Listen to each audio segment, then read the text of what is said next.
बिस्मिल्लाहिर्रहमानिर्रहीम। अस्सलाम वालेकुम जनाब। स्टोरीज़ मैंने 4 शेयर करनी हैं, इंतहाई अहम स्टोरीज़ हैं।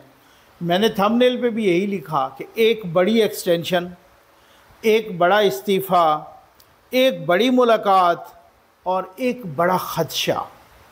आपको बड़ा अजीब लगा होगा, लेकिन हर एक स्टोरी एक बड़ी बम्बास्टिक किस्म की स्टोरी है, एक ब्रेकिंग न्यूज़ टाइप की स्टोरी है। लेकिन सबसे पहले आप चैनल सब्सक्राइब कीजिए और घंटी के निशान को ज़रूर प्रेस कीजिए ताकि हर नई आने वाली वीडियो आप तक पहुंचती रहे। अल्लाह के करम और आपके ताउन से हमारे व्हील चेयर प्रोजेक्ट भी चल रहे हैं और हमारे भाई कुछ लोग अप्रोच कर रहे हैं। जिन लोगों ने पहले रजिस्टर करवाया हुआ है अपने आप को, उनको पहले, और इंशाल्लाह आपका नंबर भी आएगा। और साथ ही वाटर प्रोजेक्ट जो हैं वो भी बहुत ज़बरदस्त अंदाज में मैं शेयर कर रहा हूँ। और देखते हैं ना, हम जब ग्रुप्स में शेयर कर रहा हूँ सब आपके साथ, हम जब देखते हैं ना, खुशी दीदनी होती है। बच्चे आपके लिए दुआएं कर रहे होते हैं, बुज़ुर्ग दुआएं कर रहे होते हैं, आँखों में उनकी आँखें नम हो जाती हैं। ज़रा सबसे इन स्टोरीज़ पर आने से पहले मैं सबसे पहले तो एक बड़ा ख़दशा उस पर बात करूँगा, लेकिन मैं कुछ वीडियो दिखाना चाहता हूँ। ये एक यूथिया है जो दानियाल मलिक इसका नाम बताया जा रहा है, और जनाब ये यूके में है यूथिया। जिस तरीके से ये बेशर्मी और ये बेगैरती पे उतरा हुआ है, अल्लाह मान अल हफीज़, ये आर्मी चीफ़ को जान से मारने की धमकी दे रहा है। इख्तलाफ राय करना, इख्तलाफ करना, वो हर किसी तनकीद करना, पॉजिटिव तनकीद करना हक़ होता है, कोई तमीज़ का दायरा हो। इन्होंने तमीज़ तो कभी सी, असल में मसला ये है कि ये सियासी तौर पे दफन हो चुके हैं, सीख अब भी नहीं रहे। लेकिन रियासत हमारी क्या कर रही है, ये इतने आउट ऑफ रीच हो गए हैं, आउट ऑफ कंट्रोल हो गए हैं, इनसे कोई पूछने वाला नहीं रह गया। वहाँ पे हमारे सफारत खाने क्या कर रहे हैं, ये बिल्कुल क्लियर कट एक ऐसा, जब अल्ताफ़ हुसैन के ख़िलाफ़ अगर वहाँ मुकदमा हो सकता है इंसाइटमेंट टू वायलेंस का, तो ये तो डायरेक्ट आर्मी चीफ को कत्ल करने की धमकी दे रहा है। ये ज़रा आप सुन लीजिए, ये देखिए। इमरान खान की वीडियो बना के उस सेल की, जिस सेल में आसम मनीर तूने रखा हुआ है खान को, अमेरिकन को तू दलिया दिखा रहा है कि इसके अंदर मक्खियां कितनी है। देखो इसकी टॉयलेट का हाल देखो, हम इसको कैसे टार्चर कर रहे हैं। तू बड़ा बड़ा भैन चौध है, तेरे नाल जितने जर्नल है उसको बड़े कश्ती के बच्चे हैं। भैन चौध आसम मनीर, तेरा तो गला ही काट देना चाहिए। भैन चौधा, अमेरिकन को अपनी माँ की वीडियो दिखा, अपनी बेटी की वीडियो दिखा। ये बाकी जो जर्नल है ना बगैरत, अपनी बेटियां भेजो।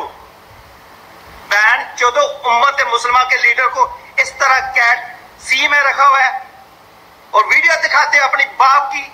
बहन चौदो इधर आओ, मैं दिखाता हूं तुम्हें क्या देखना है। पूरे मुल्क का बेड़ा कर दिया इस आर्मी ने। बहन चौदो सारे जर्नल तुसी जाओ, मेरा जो खाना खाड़ो। मुझे फैमिली सुनती हैं, उनसे हाथ बांध के, हाथ जोड़ के माजरत, क्योंकि मैं कभी भी गैर पार्लिमानी ज़बान इस्तेमाल नहीं करता, गैर पार्लिमानी अल्फाज इस्तेमाल नहीं करता, की मजम्मत भी करता हूँ। ये नंगी गालियाँ मैं कभी नहीं काटूँगा, इनकी नंगी गालियाँ, क्योंकि इनकी असलियत सामने आनी चाहिए। अब रियासत को चाहिए, हुकूमत को चाहिए, जनाब काकड़ हुकूमत को चाहिए कि बार बार वो इस तरीके से पाक फ़ौज को सामने न लाएं। वहाँ पर सारे हमारे जो है ना सफारत खाने भी हैं, वहाँ पर एक्टिव करें। ये वीडियो इंसाफ की मौजूद है, दानियाल मलिक इनका नाम है, ये यूके में हैं, पीटीआई के एक्टिविस्ट हैं। इनके ख़िलाफ़ पूरा मुकदमा करना चाहिए, कानूनी कार्रवाई करनी चाहिए। अब आप अंदाज़ा कीजिए कि शायद हो सकता है इन गालियों पे उनको वहाँ इतना ना मसला हो, लेकिन ये जो गला काटने का, ये जो आर्मी चीफ के गला काटने का ये धमकी दे रही है, दे रहा है, इस पर ज़रूर वहाँ पे एक्शन होगा और इस पे एक्शन होना भी चाहिए। ये हालात हैं। उसके बाद आ जाएँ, नवाज़ शरीफ साहब से आज किसी ने पूछा कि G20 इजलास हो रहा है इंडिया में, पाकिस्तान वहाँ नहीं है। नवाज़ शरीफ साहब ने क्या जवाब दिया, क्योंकि मैंने स्टोरीज़ बड़ी अहम डिस्कस करनी है, बहुत ही बम्बास्टिक स्टोरीज़ हैं चारों की चारों ये, लेकिन इससे पहले ये वीडियोस दिखानी बहुत लाजमी हैं। ये देखिए। G20 का इजलास हो रहा है इंडिया में, उसमें सब है और पाकिस्तान की शिरकत भी हुई है। अगर 2017 का तसल्सल रहता ना तो ये G20 पाकिस्तान में होता है। या हमारा अपना G20 का इजलास एक ना एक दिन बहुत जल्दी बल्कि हो चुका होता है या होने वाला होता है। Thank you. नवाज़ शरीफ साहब कहते हैं कि अगर नवाज़ शरीफ साहब से ये पूछा गया कि इंडिया में G20 इजलास हो रहा है, पाकिस्तान उसमें शरीक नहीं हो रहा, उन्होंने कहा अगर 2017 का तसलसल रहता ना तो आज G20 पाकिस्तान में हो रहा होता, पाकिस्तान G20 का मेंबर होता या बनने वाला होता, इसमें कोई शक नहीं है। ये मैं नवाज़ शरीफ साहब की या सागडार साहब की बात नहीं कर रहा, बल्कि मैं बात कर रहा हूँ इंटरनेशनल कुछ जरीदे भी इस बात की गवाही दे रहे थे कि पाकिस्तान की इकॉनमी किस तरीके से ग्रोथ कर रही है और वो ग्रो कर रही है। लेकिन फिर कुछ लोगों को तकलीफ़ होने लग गया। उन्होंने कहा इकॉनमी इतनी अगर बुरी नहीं है तो इतनी अच्छी भी नहीं है। ये आपको पता है ना, ये जनरल गफूर साहब ने कहा था, आसिफ गफूर साहब। ठीक, बस फिर उसके बाद क्या हुआ, उसके बाद खालिस्तान के हक़ में मुज़ाहरा हो रहा है यहाँ पर कनाडा में। खालिस्तान के उनके एक लीडर मारे गए 2-3 महीने पहले सिखों के, और वो जनाब ये मुज़ाहरा कर रहे हैं और ये मुज़ाहरा खालिस्तान के तहरीक के हक़ में हो रहा है।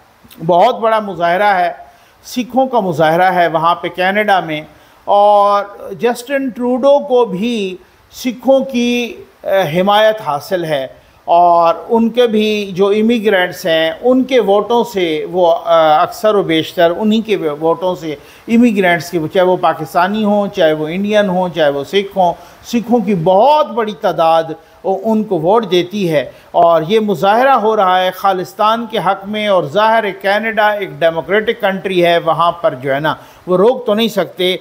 लेकिन मसला ये है कि अब जस्टिन ट्रूडो ने यानी कनाडा के वज़ीर आज़म ने इंडिया के अंदर खड़े होके ये क्या कहा है कि मैंने मोदी साहब से बात की है कि वो इंटरफेयर ना करें, वहाँ पे वो इंटरफेरेंस ना करें कनाडा में, और वो उनका जो लीडर मारा गया, जो कत्ल हुआ, उस पर भी बात हुई है। ये जस्टिन ट्रूडो की खुद गुफ्तगू ज़रा सुन लें।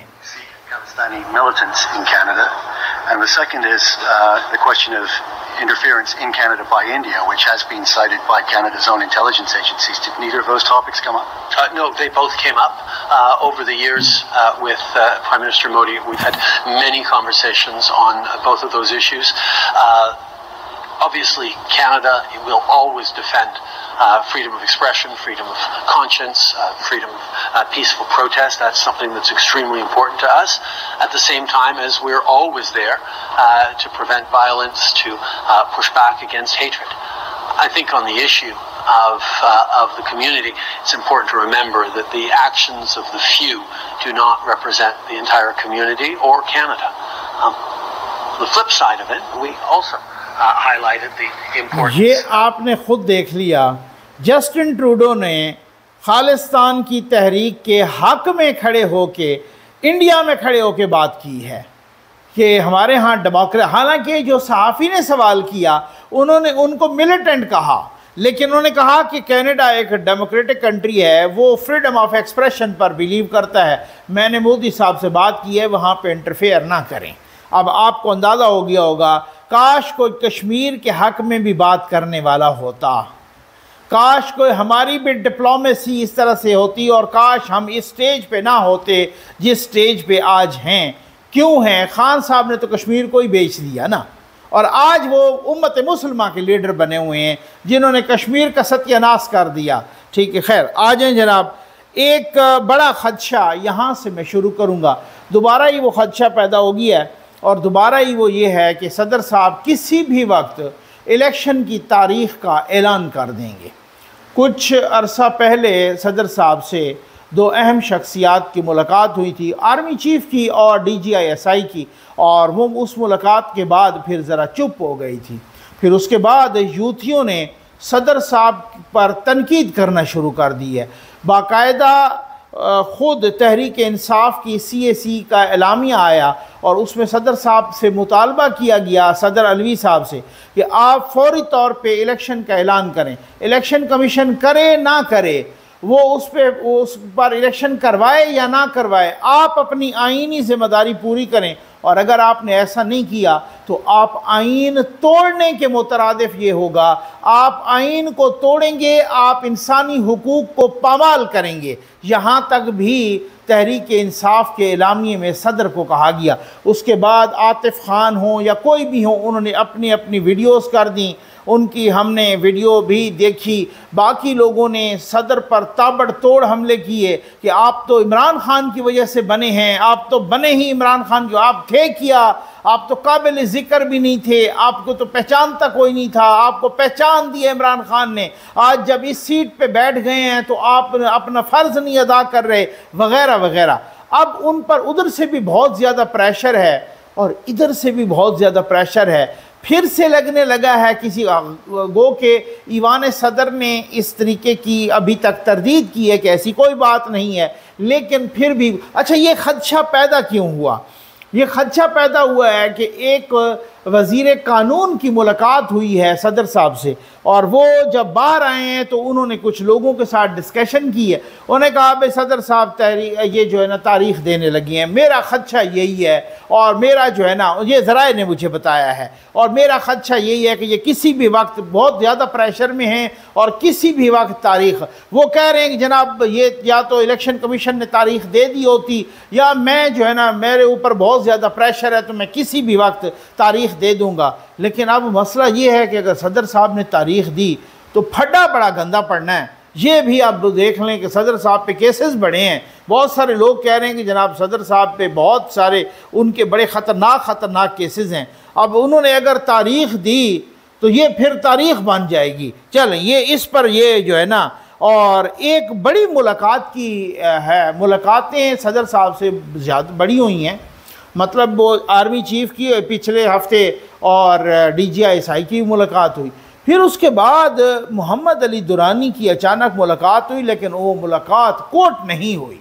वो उस मुलाकात के बारे में किसी को कोई बताया नहीं गया। बहुत सारे लोग देख रहे थे भाई यार ये मोहम्मद अली दुरानी, लोगों ने तो देखा, बताया भाई वो इस टाइम पे दाखिल हुए, इस टाइम पे निकले ईवान सदर से, तो वो तो नज़रें तो हैं सबकी और सब वहाँ पे बैठे हैं। यहाँ तक कि जो ईवान सदर का जो स्टाफ है, अब अगर वो टाइपिस्ट को भी कहेंगे कि आप डेट देने के लिए इलेक्शन की, वो जो है ना यहाँ पे टाइप करके लाएं या जिस तरीके से भी हो, तो फिर इसका मतलब ये है कि वो अगर वो सदर साहब खुद एक ट्वीट करके डेट देते हैं तो एक और बात है, लेकिन वैसे अगर उन्होंने कोई नोटिफिकेशन जारी करना हुआ तो पहले बात बड़े घर पहुंच जाएगी। ये मैं आपको मालूमात की बुनियाद पे कह रहा हूँ।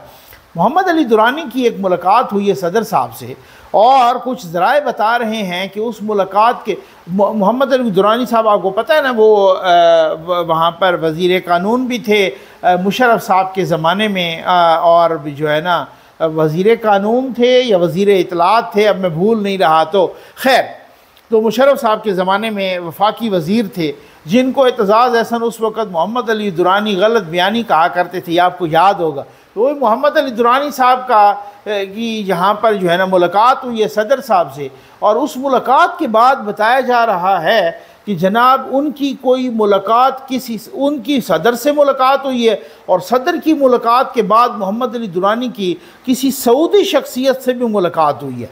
ज़रा ताने बाने आप मिला सकते हैं फिर इसमें क्या है या होने क्या जा रहा है?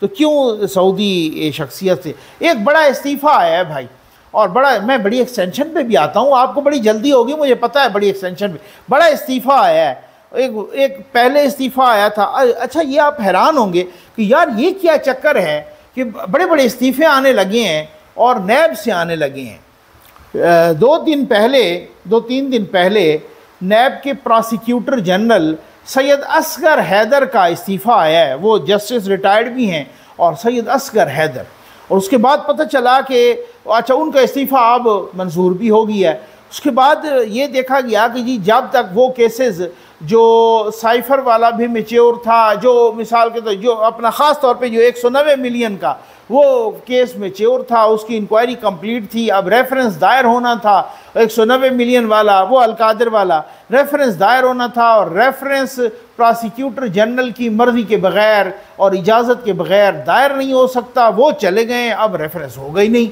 और भी कोई रेफरेंस हुआ तो वो नहीं, और तो और एग्जेक्टिव बॉडी या एग्जेक्टिव बोर्ड का इजलास भी नहीं हो सकता नैब का, अगर होगा भी सही तो उसमें फैसलों की तौसीक नहीं होगी, क्योंकि उसकी वजह यह है कि प्रोसिक्यूटर जनरल रिज़ाइन कर गए हैं। अब आज नायब चेयरमैन यानी वाइस चेयरमैन ज़ाहिर शाह साहब वो भी रिज़ाइन कर गए हैं। तो ये नैब से अचानक इस्तीफ़े, बड़े बड़े इस्तीफ़े क्यों आने लगे हैं, ये क्वेश्चन मैं आप पे छोड़ता हूँ। इसके बीनीथ द सरफेस बड़ी वजूहात हैं। एक बड़ी एक्सटेंशन है भाई, और शुनीद है कि बड़ी एक्सटेंशन है, और बहुत ही मोतबर और रिलायबल सोर्सेज बता रहे हैं कि DGISI जो अभी चंद रोज़ बाद ही रिटायर होने जा रहे हैं, तो उनको एक्सटेंशन दे दी गई है, और ये एक्सटेंशन कुछ ज़राए बता रहे हैं 1 साल की एक्सटेंशन है। अब इस एक्सटेंशन के बाद जब उनकी एक्सटेंशन की टर्म शुरू हुई, अगर ऐसा ही है तो बहुत कुछ बदल जाएगा, ये मैं आपको बता दूं। इसमें हो सकता है बहुत बड़ी बड़ी तब्दीलियां भी आप देखें। अभी मैं तब्दीलियां नहीं बता रहा, मैं आपको ज़रूर बताऊंगा, लेकिन तब्दीलियां बहुत सारी आएंगी, ये आप देख लीजिएगा। और बहुत हो सकता है कुछ ख़तरनाक तब्दीलियां भी हों, हो सकता है बड़ी अहम हिला देने वाली तब्दीलियां भी हों। अब आप ख़ुद समझदार हैं। हाँ, मैं इंशाअल्लाह आपको ज़रूर, ये प्रॉमिस है, बताते रहेंगे तब्दीलियां कौन कौन सी आने लगी हैं। उम्मीद है आपको वीडियो पसंद आई होगी। आपका बहुत बहुत शुक्रिया।